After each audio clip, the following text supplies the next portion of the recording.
नमस्कार साथियों। एम के एजुकेशन अड्डा में आपका स्वागत है। कैसे हैं आप लोग साथियों? आज हम लोग देखेंगे श्वसन तंत्र यानी रेस्पायरेशन। साथियों, यह एग्ज़ाम के पर्पज़ से बहुत इम्पोर्टेंट टॉपिक है साथियों। तो आप एम के एजुकेशन अड्डा को सब्सक्राइब कर लीजिएगा और बेल आइकन को प्रेस कर दीजिएगा, ताकि साथियों आपको सबसे पहले नोटिफिकेशन मिले और हमारी वीडियो का भरपूर आनंद उठाएं साथियों, भरपूर फ़ायदा उठाएं। तो साथियों, टाइम वेस्ट ना करते हुए आइए देखते हैं रेस्पायरेशन यानी श्वसन तंत्र। साथियों, बायोलॉजी में यह एक बहुत महत्वपूर्ण टॉपिक है साथियों, और हमारे जीवन में भी। तो आइए समझते हैं क्या है यह साथियों। साथियों, कहता है रेस्पायरेशन यानी श्वसन।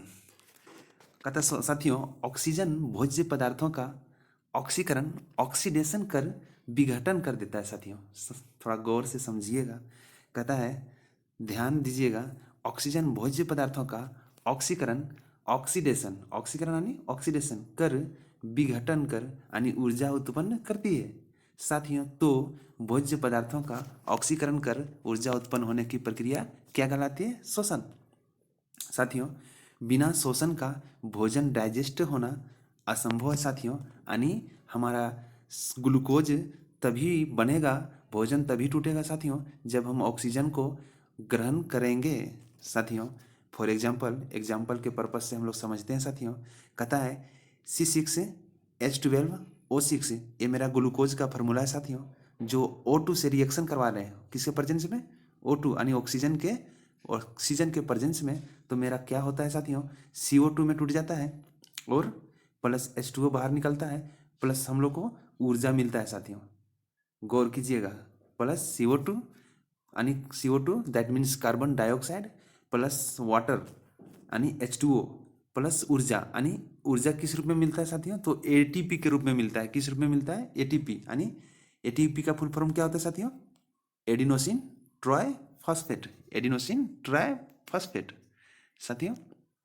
अब है सांस लेने से लेकर हमारे शरीर में ऊर्जा बनने तक की प्रक्रिया को 3 भागों में बांटा गया है साथियों। पहला है बाह्य श्वसन यानी एक्सटर्नल रेस्पायरेशन, दूसरा है गैसों का शरीर में परिवहन, और तीसरा है आंतरिक श्वसन साथियों। यानी गैसों का शरीर में परिवहन मतलब ट्रांसपोर्टेशन ऑफ गैसेस। ठीक ना साथियों? हमारे शरीर में ऑक्सीजन ग्रहण करते हैं तो क्या करता है जाके? समझ गए साथियों? तीसरा है आंतरिक श्वसन, अंदर में श्वसन यानी इंटरनल रेस्पायरेशन साथियों। हम लोग इसको अच्छा से समझेंगे, ध्यान दीजिएगा, बहुत बढ़िया से समझ के इसको रटना नहीं है साथियों। इसको अच्छा से समझेंगे तो अवश्य समझ में आ जाएगा आप लोग को। कहता है, जब भोजन को हम लोग ग्रहण करते हैं तो ये हम लोग भोजन, उसमें बहुत तरह का अलग अलग पार्ट में कार्बोहाइड्रेट रहता है, मिनरल्स रहता है और प्रोटीन्स रहता है, वसा रहता है। तो साथियों, जब तक यह टूटेगा नहीं यानी जब तक यह डाइजेस्ट नहीं होगा तब तक हम लोग को ऊर्जा नहीं मिलेगा। तो इसका यानी ये तोड़ने के लिए ऑक्सीजन का एक अहम भूमिका है साथियों। और यह अहम भूमिका क्या है कि यह हम लोग O2 के प्रेजेंस में जब इसको क्या होता है साथियों, रिएक्शन करवाते हैं तो हम लोग को CO2 प्लस H2O प्लस ऊर्जा देता है साथियों। साथियों, कहता है बाह्य श्वसन क्या है? अब हम लोग एक ही करके अच्छा से समझेंगे। क्या कहता है कि बाह्य श्वसन क्या है? कहता है प्राणियों और वातावरण के बीच श्वसन गैसों जैसे ऑक्सीजन CO2 के आदान प्रदान को बाह्य श्वसन कहते हैं। शॉर्ट में समझिएगा साथियों। कहता है प्राणियों और वातावरण के बीच यानी हम लोग और वातावरण के बीच श्वसन गैस जैसे ऑक्सीजन CO2 के आदान प्रदान यानी लेना और छोड़ना बाह्य श्वसन कहलाता है साथियों। कहता है ऑक्सीजन का शरीर में आना और कार्बन डाइऑक्साइड का शरीर से बाहर जाना ये एक्सटर्नल रेस्पायरेशन कहलाता है साथियों। यानी ऑक्सीजन को ग्रहण करना और कार्बन डाइऑक्साइड को छोड़ना ही एक्सटर्नल रेस्पायरेशन कहलाता है, यानी बाह्य श्वसन कहलाता है साथियों। अब हम लोग क्या लेते हैं, कितना परसेंटेज कौन सा गैस लेते हैं और कौन सा छोड़ते हैं और कितना हम लोग ग्रहण करते हैं, कितना हमारे शरीर के लिए बेनिफिट है, देखते हैं। कहता है साथियों, हम लोग नाइट्रोजन जो है वो कितना हम लोग ग्रहण करते हैं पर्यावरण से साथियों, तो 78% ग्रहण करते हैं। ऑक्सीजन 20% ग्रहण करते हैं, और कार्बन डाइऑक्साइड कितना करते हैं साथियों, 0.03% करते हैं। और जलवाष्प यानी हम लोग जिसको वाटर वेपर बोलते हैं, ये 0.5% क्या करते हैं, ग्रहण करते हैं साथियों। अब ये हो गया जो हम लोग ग्रहण करते हैं यानी इंस्पायरेशन। ये हम लोग इंस्पायरेशन मतलब निश्वास, हम लोग इसको ग्रहण करते हैं। अब कितना हम लोग इसको शरीर में अंदर रख लेते हैं और कितना छोड़ देते हैं वो चीज़ देखेंगे साथियों। तो ये मेरा क्या है साथियों, ये हम लोग कितना शरीर से छोड़ रहे हैं ये इसको देखेंगे साथियों। तो ये क्या है, हम लोग नाइट्रोजन को साथियों क्या करते हैं, नाइट्रोजन को क्या करते हैं, एज इट इज क्या करते हैं, छोड़ देते हैं, यानी 78% नाइट्रोजन को छोड़ देते हैं। ऑक्सीजन को 16% हम लोग क्या करते हैं, 20% लेते हैं साथियों, ध्यान दीजिएगा, 20% लेते हैं और 16% क्या करते हैं, हम लोग इसको छोड़ देते हैं। कितना छोड़ देते हैं, 16%, यानी 4% हम लोग साथियों ध्यान से समझिएगा, 4% हम लोग इसको क्या करते हैं, कन्वर्ट कर देते हैं किस में, CO2 में, CO2 में, यानी कार्बन डाइऑक्साइड हम लोग कितना छोड़ते हैं, तो 4%, 4% छोड़ते हैं। और जलवाष्प 6.5% यानी 6.5% हम लोग वाटर वेपर के रूप में छोड़ते हैं। ये बोल रहा है साथियों आउट यानी उच्छ्वास यानी एक्सपायरेशन यानी छोड़ने का काम हम लोग करते हैं साथियों। साथियों कहता है गैसों का शरीर में परिवहन, साथियों ट्रांसपोर्टेशन ऑफ गैसेस, यानी गैसों का जब शरीर में परिवहन होता है तो इसका काम क्या होता है, यानी गैस जाके क्या करता है, ऑक्सीजन हमारे शरीर में जब परिवेश ले लेता है, घुस जाता है शरीर के अंदर, तो ये क्या इसका काम रहता है। कहता साथियों ऑक्सीजन और कार्बन डाइऑक्साइड का लंग्स यानी फेफड़े से शरीर को कोशिकाओं तक पहुंचना, साथियों समझिएगा, कहता है लंग्स यानी फेफड़े से शरीर की कोशिकाओं तक पहुंचना और वापस फेफड़े तक वापस आने की प्रक्रिया को ट्रांसपोर्टेशन ऑफ गैसेस यानी गैस का शरीर में परिवहन कहते हैं साथियों, शरीर में परिवहन कहते हैं। कह रहा है साथियों श्वास गैसों को शरीर में ट्रांसफर करने का काम ब्लड करता है। कौन करता है साथियों, ब्लड करता है। कहता है श्वसन गैसों की शरीर में ट्रांसफर करने का काम ब्लड करता है साथियों। जैसे हम लोग थोड़ा सा रिएक्शन कन्वर्सन से समझेंगे। कहता है हम लोग O2 को ग्रहण किए, क्या किए, O2 को ग्रहण किए। हीमोग्लोबिन क्या किया, हीमोग्लोबिन इसको हम लोग कैटलिस्ट के रूप में हम लोग देख रहे हैं। तो साथियों यह ऑक्सी हीमोग्लोबिन बना लिया, क्या बना लिया साथियों, ऑक्सी हीमोग्लोबिन। साथियों ऑक्सीजन हम लोग ग्रहण किए और हीमोग्लोबिन जाके मिला, तो क्या हो गया, ऑक्सी हीमोग्लोबिन का फॉर्मेशन हो गया, ऑक्सी हीमोग्लोबिन बना लिया साथियों। साथियों कहता है ऑक्सीजन का परिवहन रक्त में उपस्थित हीमोग्लोबिन के द्वारा होता है। क्या कहता है साथियों, ऑक्सीजन का परिवहन रक्त में उपस्थित हीमोग्लोबिन के द्वारा होता है साथियों। हीमोग्लोबिन जो है ये एक प्रकार के क्या है, प्रोटीन है। ऑक्सीजन हम साथियों हम लोग समझ गए कि यह जाके हीमोग्लोबिन से मिलता है और ऑक्सी हीमोग्लोबिन बना लेता है। लेकिन यह क्या है, अगर पूछ दिया जाए साथियों कि हीमोग्लोबिन क्या है, तो यह क्या है, ये एक प्रकार के प्रोटीन है जो रक्त में पाया जाता है। इसके केंद्र में लौह परमाणु की उपस्थिति होती है साथियों।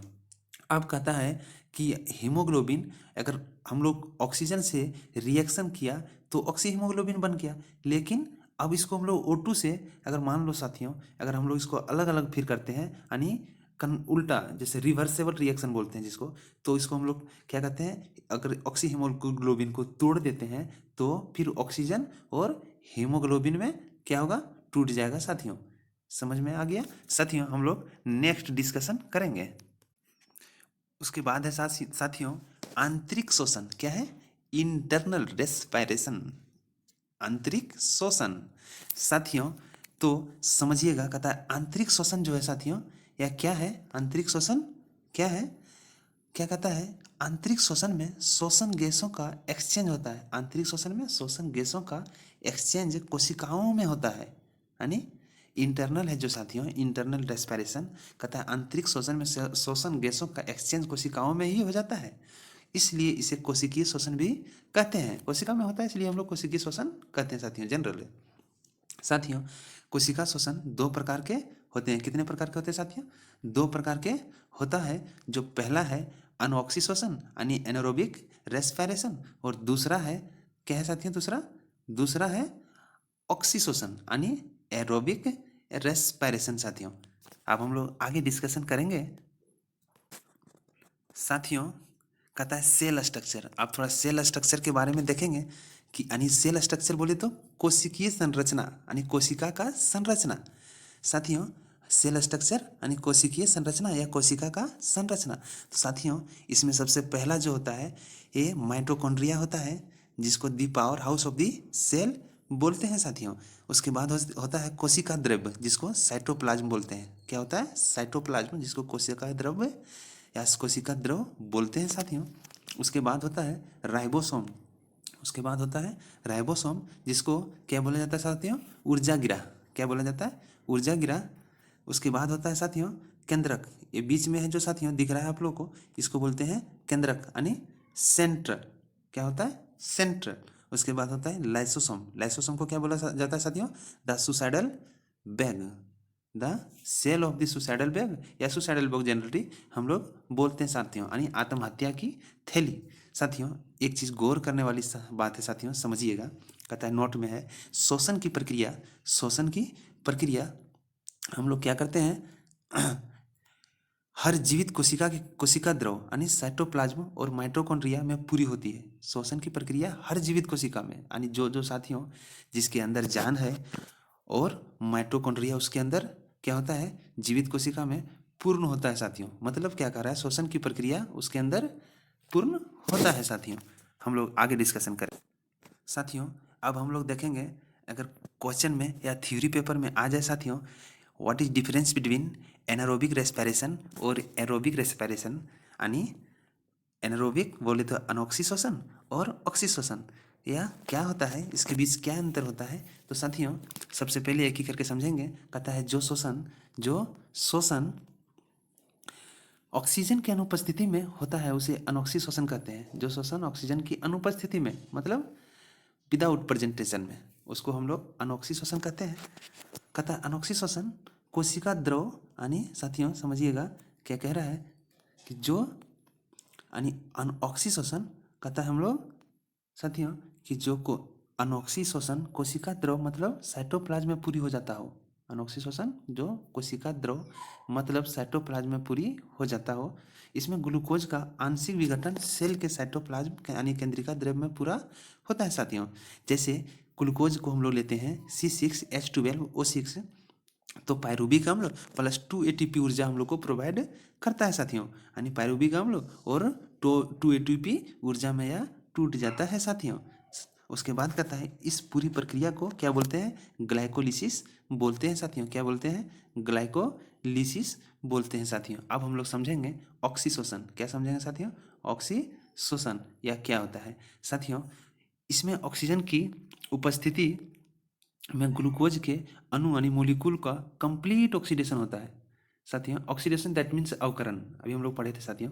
ऑक्सीशोषण माइटोकॉन्ड्रिया में विशेष एंजाइम की उपस्थिति में पूरी होती है साथियों, यानी पूरी होती है, कंप्लीट होता है, जिसको हम लोग ग्लाइकोलिसिस से प्राप्त पायरुविक अम्ल का माइटोकॉन्ड्रिया में पूर्ण ऑक्सीजन होता है साथियों। पूर्ण ऑक्सीजन होता है। जैसे हम लोग ग्लूकोज को लेते हैं प्लस ऑक्सीजन को लेते हैं यानी O2 को लेते हैं साथियों। C6H12O6 प्लस O2, जब हम लोग क्या करते हैं O2 के प्रेजेंस में ग्लूकोज को तोड़ते हैं तो CO2 यानी कार्बन डाइऑक्साइड प्लस H2O यानी वाटर प्लस 36 ATP यानी 36 ATP ऊर्जा हम लोग को प्रदान होता है साथियों। इस प्रकार पूरी कोशिकीय शोषण आंतरिक शोषण में एक ग्लूकोज के पूर्ण ऑक्सीकरण पर कुल 2 और 36, अभी हम लोग देखे थे ना साथियों 36 OTP और 2 ATP इधर बनता है जो पायरुविक अम्ल से, तो टोटल कितना हो गया साथियों? 2 और 36 कितना हो गया?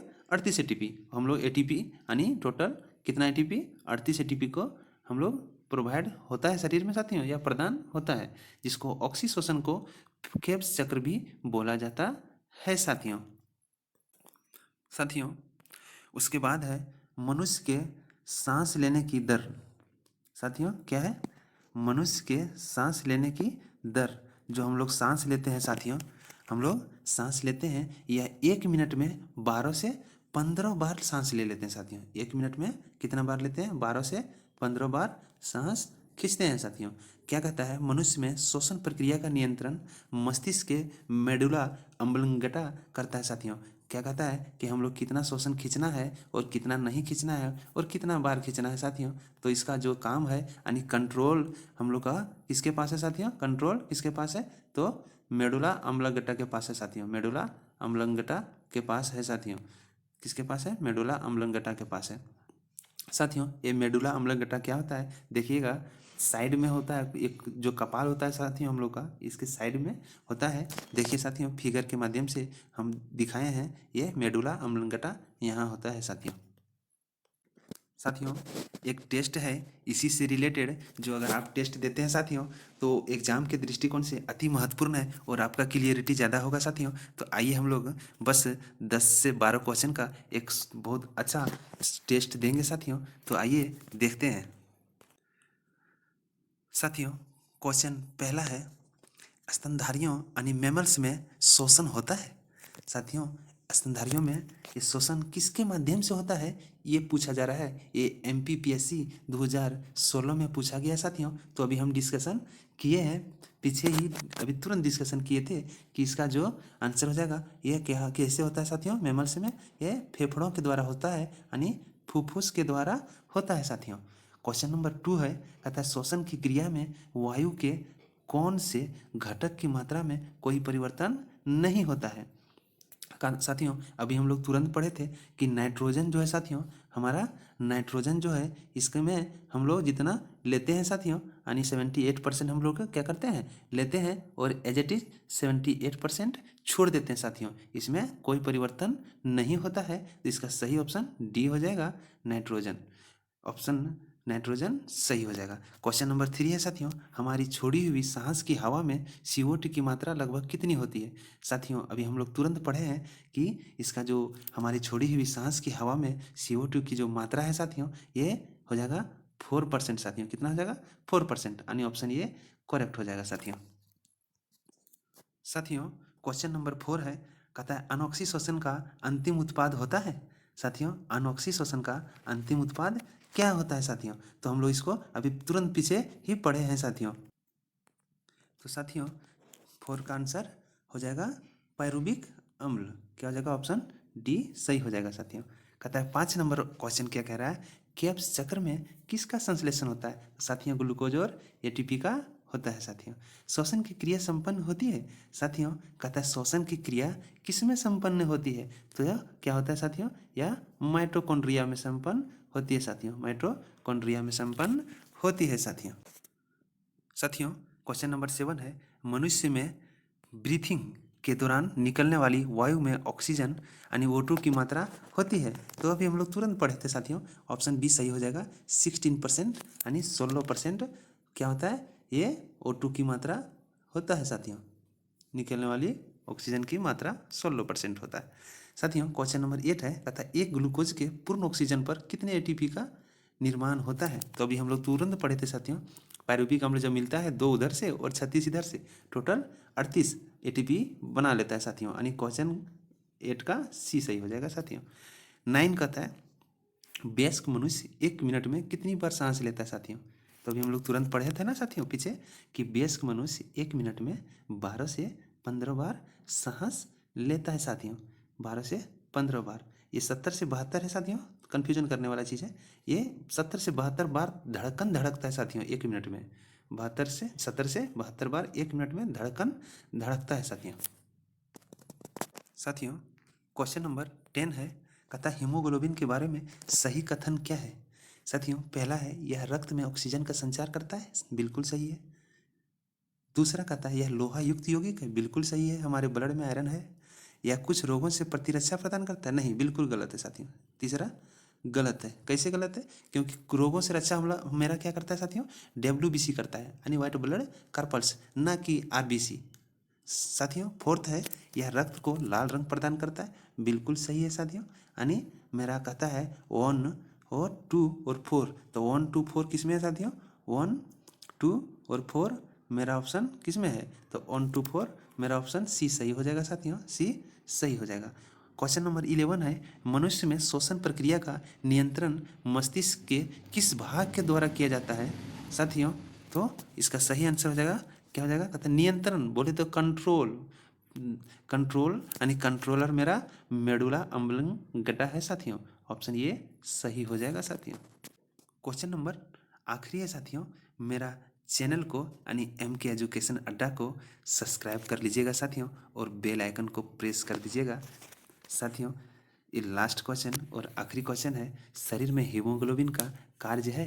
शरीर में हीमोग्लोबिन का क्या कार्य है साथियों? पहला है ऑक्सीजन का परिवहन, जीवाणु को नष्ट करना, लोहे का उपयोग, इनमें से कोई नहीं। हम लोग तो तुरंत पढ़े थे ना साथियों, अभी लेक्चर में हम डिस्कशन हम लोग किए थे कि ऑक्सीजन का परिवहन शरीर में हीमोग्लोबिन का कार्य होता है साथियों। शरीर में परिवहन किसका कार्य है साथियों? ये हीमोग्लोबिन का। तो इसलिए मेरा ऑक्सीजन ही करता है इसका परिवहन साथियों। तो इसका ये सही हो जाएगा साथियों। जय हिंद, जय भारत।